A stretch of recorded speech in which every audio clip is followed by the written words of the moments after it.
this exclusive WCW Worldwide matchup, and it's title time this week on Worldwide. There you see the man, K-Dog, who was handed the WCW Cruiserweight Championship by Lance Storm as part of Team Canada. We're speaking of primetime Elix Skipper, and while he may have been handed that championship belt, you have to give him some credit because Primetime has maintained that hold on the championship. He's done an excellent job with that belt, and you know what I like about him is the athleticism, his creativity. He reminds me a lot of Juventud and Rey Mysterio, two of the more creative guys in this company. And this is going to be a great match because here comes Captain Crunch or Corporal Cajun, whatever his name is. You got it right the second time. The Misfits in action have certainly had quite an impact as of late in World Championship Wrestling, led by General Rection. As you see Corporal Cajun make his way into the ring in the role of the challenger. Tony, the way that the Misfits have been on a roll as of late, I guess it's only natural that Corporal Cajun gets a shot at the title. Well, they have declared war on all of Team Canada and, of course, primarily the United States, or Canadian, if you will, heavyweight champion Lance Storm, who this Sunday will put that belt up against General Rection, the leader of MIA, now redubbed Made in America, as well as Misfits in Action. But this very bizarre, this oddball named Corporal Cajun really has to focus because, K-Dog, you're right, the athleticism, the creativity that is Primetime has really been showing through in his matches. Yeah, and don't cut Captain Crunch short either. He's another creative guy who always goes out there and he comes up with an innovative move. But the thing that I wanted to note is, can you imagine Crowbar and Corporal Cajun as a team? Those are two zany characters right there. A couple of oddballs, you're right. Who'd be able to rein him in? Who'd be able to control him, or would you want to? They'd probably be fighting over who pinned the guy. But enough of that. These two guys, I think, have less than 3 years in the business. I think they're both out of the power plant, and already they're making their name known in the Cruiserweight division. High hip toss takeover by the Corporal on Primetime. Scoop and a slam. Putting together the moves, taking advantage from one to the other, and not letting up on your opponent. Connects with the drop kicks. There goes that experience, not letting him rest and feeding off the crowd. Look at that. That's very important. Don't feed too much because Elix will be back in before you know it.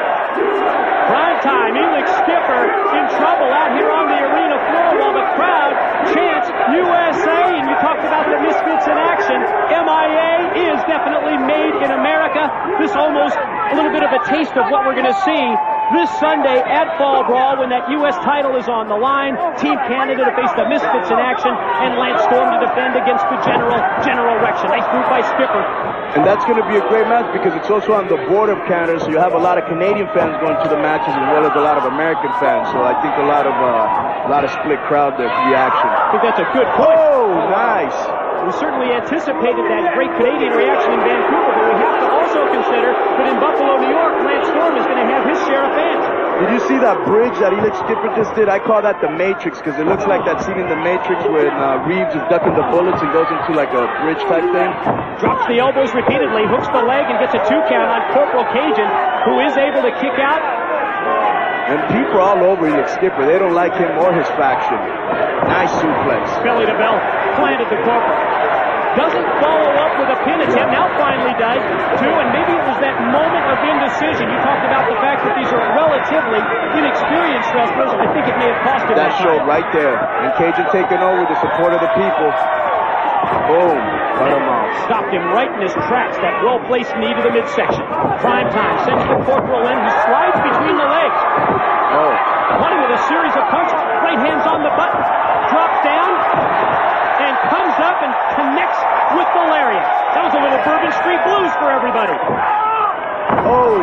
Nice bridging belly to back. Got 2 and so close to having a new WCW Cruiserweight champion, or 100 kilos and under, as Team Canada refers to it. I think he'd win it, he'd bring it back, and he'd rename it the Cruiserweight title. Whoa. Great elevation with the back body drop. I mean, these guys are putting everything on the line. Great match. Great match. Wait a minute. We've seen in the past that he's gone into the trunks and put on that Grey Cup ring, claiming to be a Canadian Football League champion. Corporal Cajun has scouted him. He scouted him. Caught him with a boot to the midsection. Cajun takes him up, connects with the atomic drop. Now, didn't the ref search these guys before they started the match? Out of the fireman's carry. Oh, right to the eyes. He caught him with that ring. Did he get him? He nailed it.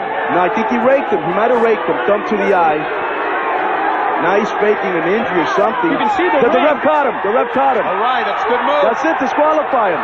Mark Johnson, Nice. quick roll-up. Got one. Got two. Oh! No! Great match. They are putting their all out. Again on the verge of victory. Corporal Cajun coming so close to wresting that Cruiserweight title belt away from primetime Elix Skipper. Oh, off the ropes. He telegraphed the back body drop and he paid for it. This is just back and forth and nobody can really get a leverage, Tony. No one can get a lever. Oh, wait a minute. Overdrive. Oh! That's the move that he called the overdrive. Got two and finally retains the championship belt. Team Canada remains in possession of the WCW Cruiserweight title belt. And they got a big win. For primetime, he is still the champ, Mike today. He certainly is. And when we return, more exciting action on WCW Worldwide.